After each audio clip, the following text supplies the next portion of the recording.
lesson. He nailed that one. The sweet spot we talked about. He made it look so easy. What more is there to say?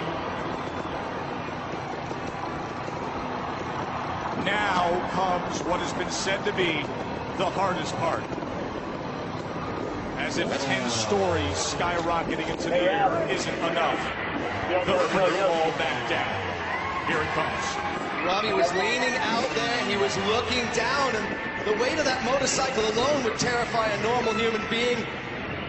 But Robbie's so confident as he goes to the edge of that 100-foot drop.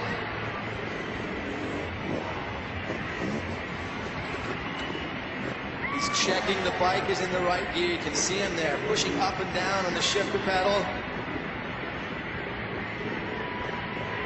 Here we go.